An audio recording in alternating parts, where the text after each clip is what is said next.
ao vereador Pedro Lima Neto.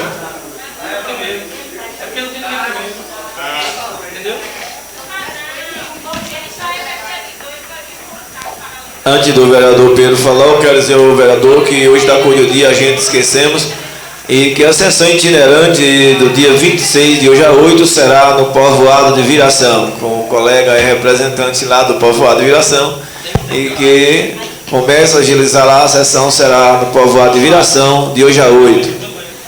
Senhor presidente, colegas vereadores, público aqui presente e ouvinte da Baixa Grande FM, é um prazer enorme estar usando essa tribuna desta casa mais uma vez, e falando em Viração, é um prazer recebê-lo, aos nobres colegas lá daquele povoado, né, na sessão itinerante de hoje a 8, e também a comunidade como um toda, que possa e se deslocar até Viração. É um prazer da nossa parte recebê-lo naquele humilde povoado. E já que estamos falando em Viração, senhor presidente,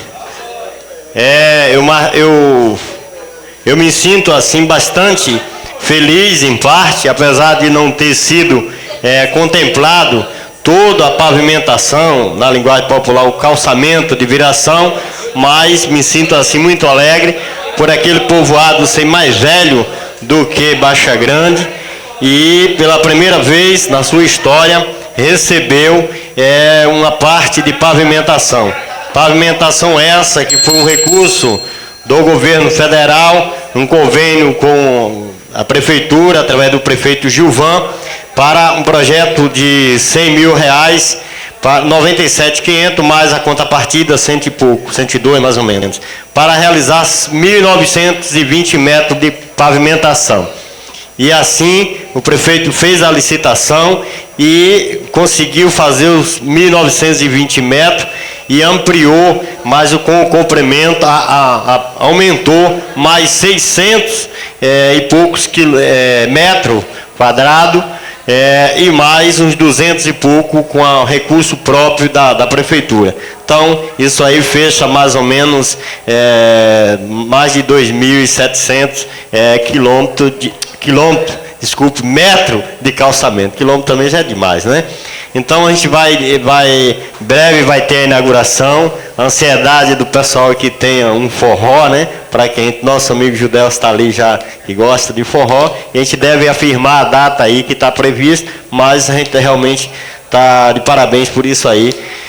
E dizer também da conferência de cultura que aconteceu aqui em Baixa Grande, agora dia 13 e 14, foi uma conferência regional, né, onde estava a presença de 14 municípios da Bacia do Jacuípe, e também teve a conferência dia 5, a conferência municipal. E é uma meta do governo do estado e que possa realmente discutir a cultura.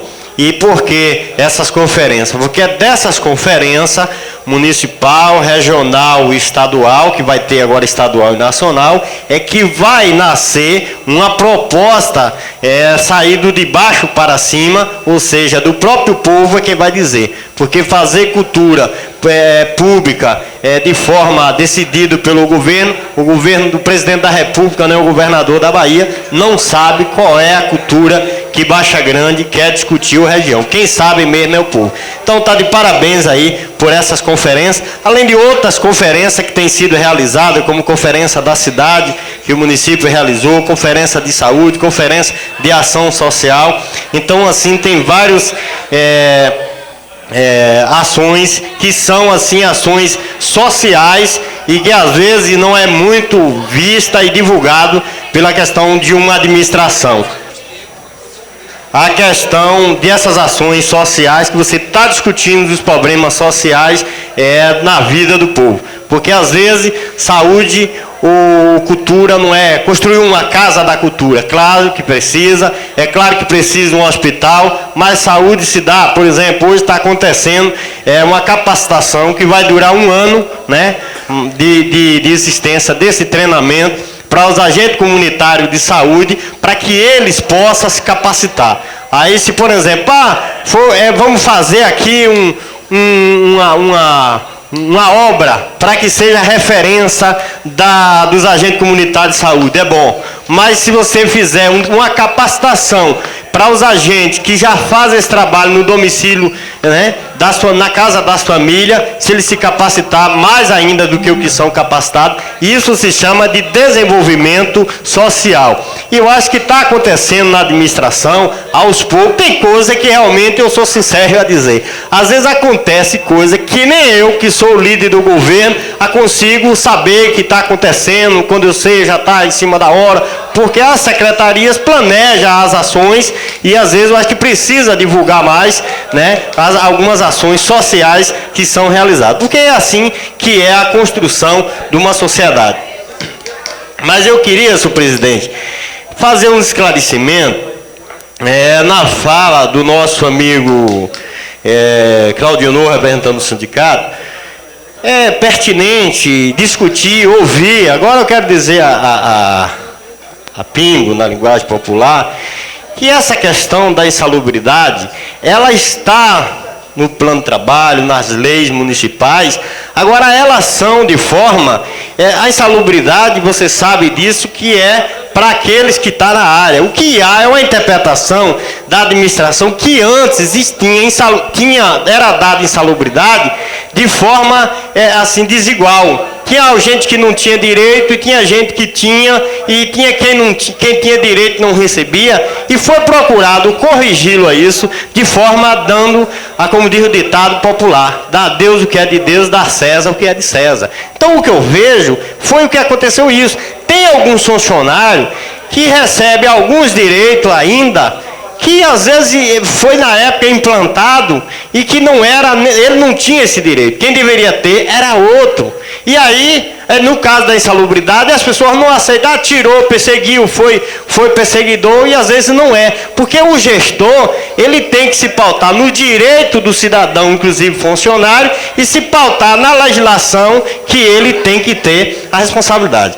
Na questão, por exemplo, o doutor Antônio, disse isso, disse aquilo, eu não sei essas questões pessoais do que foi dito, mas o doutor Antônio, por exemplo, tudo bem, pode não estar recebendo insalubridade. Se ele se achar ferido e que está no direito e que ele tenha direito à insalubridade, ele recorra.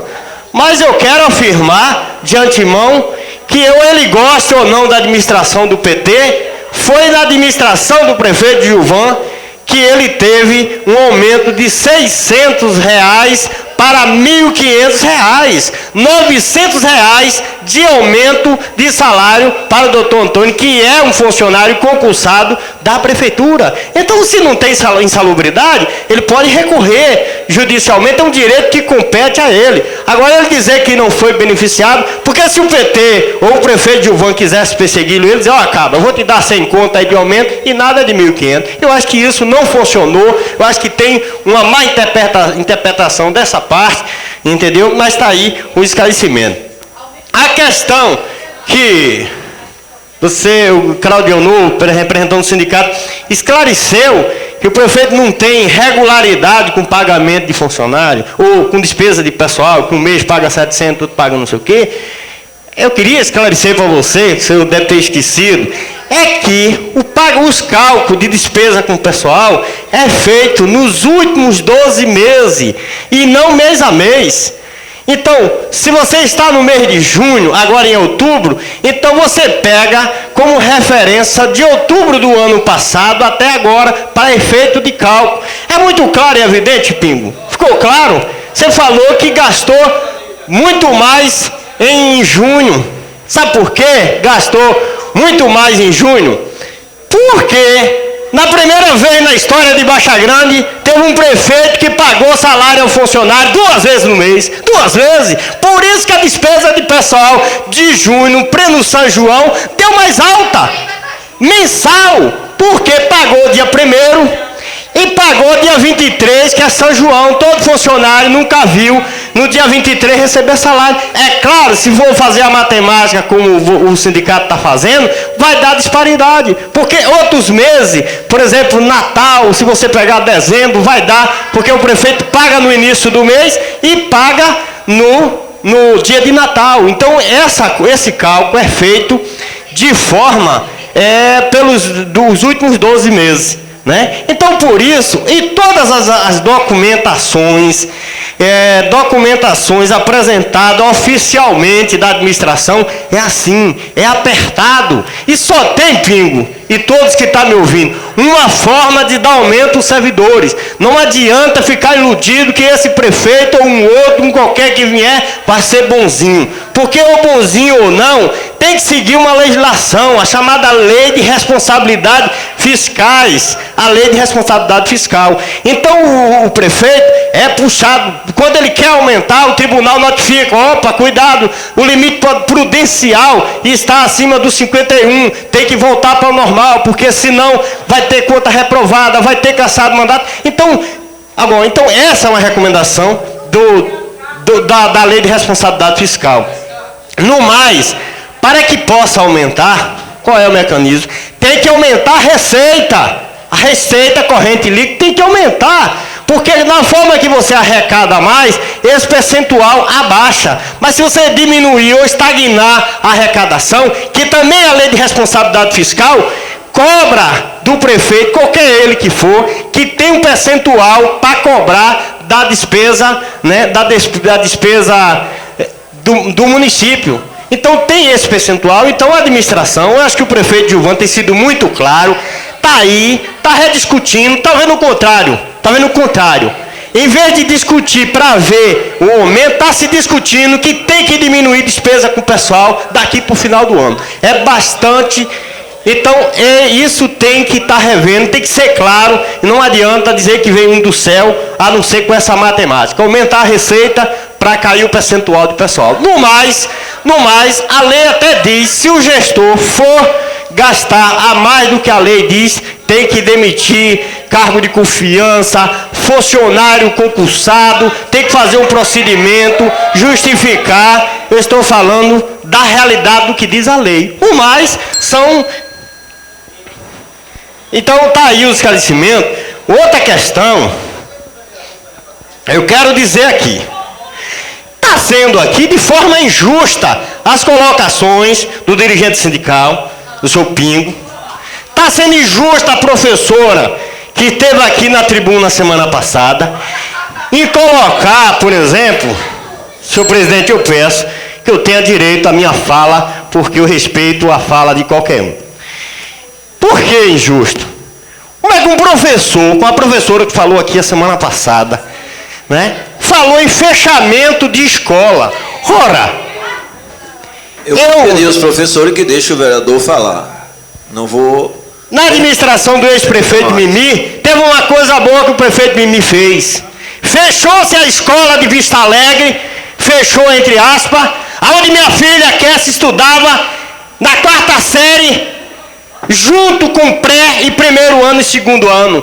E isso eu agradeci na administração, porque ele não fechou. Ele não criou a escola de Vista Alegre para Viração. E colocou o carro e transportou esses alunos. Teve resistência da comunidade, sim. Agora eu, como uma pessoa que tem o conhecimento, assim como outros têm, achei bom. E os alunos agradeceram, os pais reconheceram. Agora ver de um professor, de uma professora, dizer que fechou, professora, não fechou, não criou, porque a senhora ou qualquer um de nós que entende de educação, essas coisas deviam ser de outra pessoa, não de um educador.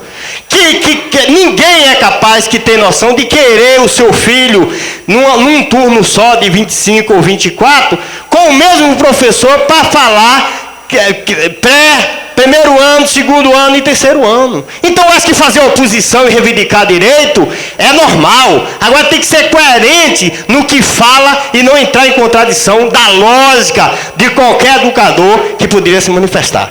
A questão das 40 horas, eu entendo natural de que esses servidores recorram na justiça. Já expliquei isso, não existe nada de perseguição. Todos esses professores que tiraram 20 horas, não foi por uma questão pessoal, porque ficou 2 anos a administração entendendo que eles não tinham direito, e tantos outros que ainda estão com 40 horas, não são direito adquirido. Não são direito adquirido. Simplesmente, nesses professores, foi interrompido suas 20 horas, porque no Lídia Peixoto não tinha mais vaga para enquadrar. Aí disse, mas botou em outra área. Ora, se a lei é clara, a lei número 11 de 98, fala que só tem 40 horas garantido quem estivesse na época, que essa é a grande polêmica da justiça, que já houve um juiz que deu causa perdida para algum, outro juiz dá uma liminar que não é uma decisão definitiva, é provisória, até julgar o mérito. Então justiça seja feita. Se esses 6 funcionários que não teve vaga lá, o prefeito vai ter que se virar para fazer alguma coisa. Se o juiz mandar, bote eles lá, vai ter que arrumar um lugar para botar. E vai virar, senhor presidente. Olha, se o professor que ficar cortando a palavra vereador, eu vou mandar se retirar do recinto. Não vou aceitar mais. Continuando. Então isso se virar jurisprudente e o juiz julgar o mérito e dizer que esses 6 professores têm direito, vai não só esse, mas os outros que também se dizem no direito de 40 horas, vai também ser enquadrado, porque vai ter que entrar na justiça. E o prefeito está fazendo valer uma lei que há um entendimento, já há decisão oficial de juiz, no caso de 2 servidores que entraram no início da administração, que eles não teriam direito. E esses outros, vai ser assim também. Se tiver, vai para definitivo. Se não tiver, agora se tiver, os outros, se tiver 40, 50, 60 professores que for completando 40 horas, aonde vai arrumar criança para manter, garantir o direito das 40 horas dos demais. Então tá aí. Não é uma questão de perseguição, não é uma questão pessoal, porque se fosse por perseguição, já era para ter tirado alguns professores, no caso de alguns que não se toca desde o 1º de janeiro de 2005, quando tomou posse, e nem tanto o prefeito tirou. Por perseguição, já era para ter tirado alguns que merece, porque não se põe no seu lugar, fala coisa com coisa e até chega a falar barbaridade, sem lógica, não se apega à lei, ou quer atender à lei da forma que se compreende. Quanto à questão do seu José Rufino, que esteve aqui, senhor presidente, o tempo está encerrando, eu espero que a pessoa que ele citou, não citou o nome, mas falou, né, assim, se direcionando ao chefe de transporte, e que venha a essa tribuna e que dê explicação ao pronunciamento do seu José Rufino. Tem que ser esclarecido, e a pessoa mais ideal é a pessoa o qual se dirige e denuncia. Porque eu quero também, senhor José, que as coisas sejam passadas a limpo e que seja feita a justiça. No mais, eu queria só concluir dizendo que não vai ter o tempo, apesar de que foi prolongado o tempo o representante do Sindicato de Servidores, né? Mas eu quero dizer que eu tenho aqui a relação de 12 pontos de pauta que era do movimento sindical na época e foram todas contempladas na reivindicação. Então o demais a gente tem que discutir a lei, debater, ser claro e não ficar, às vezes, falando coisa com coisa. Então está aí o esclarecimento, estou disponível, desde que a gente tenha calma, equilíbrio, porque assim como nós, o prefeito, eu não faço parte do Poder Executivo, mas como líder aqui nessa casa, quero que seja ouvida. Agora que ouvir as partes, agora a gente tenha equilíbrio para falar as coisas com lógica e não ficar atirando pedra para todo lado, sem justificativa legal. Muito obrigado, senhor presidente, e a todos aqui ouvintes e presentes.